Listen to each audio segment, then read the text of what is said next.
The blanket. It was a nice September night. A thin white moon rose slowly over the quiet valley. But Peter, who was 11 years old, did not notice the moon at all. He did not feel the cool September wind gently blowing into the kitchen. His thoughts were fixed on something else, a red and black blanket lying on the kitchen table. The blanket was a gift from his dad to his granddad, a going-away gift. They said granddad was going away. That's why they called it a going-away gift. Peter had not really believed it. He thought his dad would never send granddad away. But now there it was. The blanket. Dad had bought it that very morning.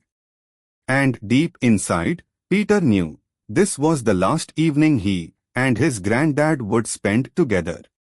That evening, Peter and the old man quietly washed the dinner dishes together.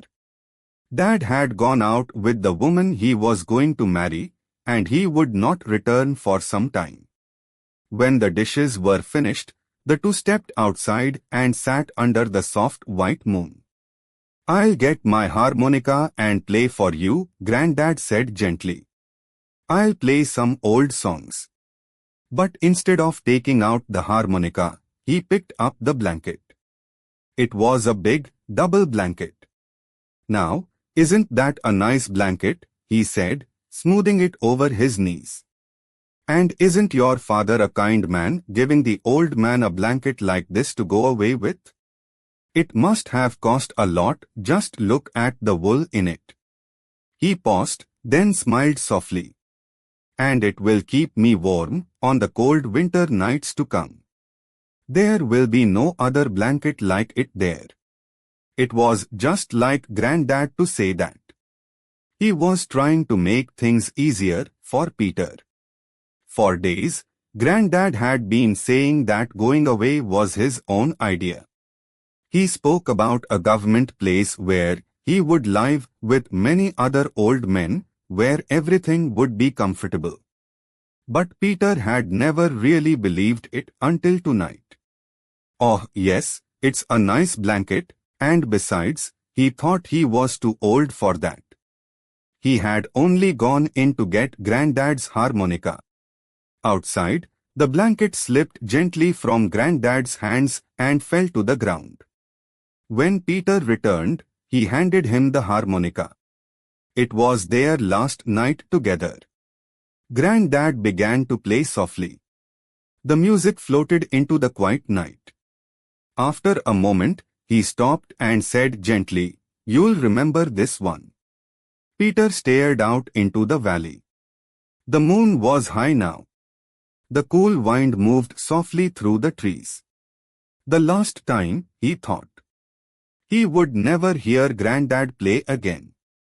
The music ended, and they sat together in silence for a while. Then Granddad tried to speak in a cheerful voice. "Here is something happier," he said. He began talking about Peter's father, about how he would soon marry, about how a pretty wife would make him feel young again. "And what would an old man like me do around the house?" Granddad said softly, getting in the way, talking about aches and pains. He gave a small smile. "And soon there will be babies, and I don't want to be around, listening to them cry all night. No, it's better that I leave." He looked down at the blanket. "In the morning, I'll take my new blanket and go away." Just then, they heard footsteps. Dad and the girl were coming. She walked up with a polite smile.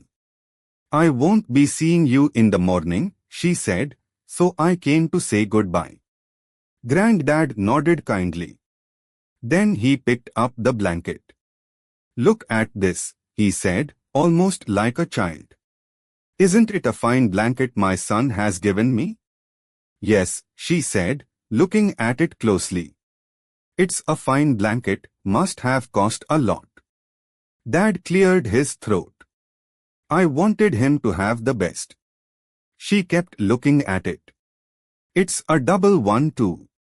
Yes, Granddad said gently, a fine blanket for an old man. Peter stood quietly, listening. Then suddenly, the girl turned and said sharply, "No matter what you say, he doesn't need a double blanket." Dad looked at her, then at the blanket. Peter stepped forward. "She is right, Dad," he said quietly. "Granddad doesn't need a double blanket." He held out a pair of scissors. "Cut it, Dad, cut it into two. And keep the other half." Both men looked at him in surprise. "We'll save it," Peter continued. "It will be useful later." Dad frowned slightly. "What do you mean?" Peter looked straight at him. "I mean, I'll give it to you, Dad, when you are old, and I send you away." There was a long silence. Dad slowly walked over to Granddad and stood in front of him, unable to speak. But Granddad understood. He placed his hand gently on his son's shoulder. "It's all right, son," he whispered softly. "I knew you didn't mean it." Peter watched them, and then he began to cry. And this time, it didn't matter. Because all three of them were crying together.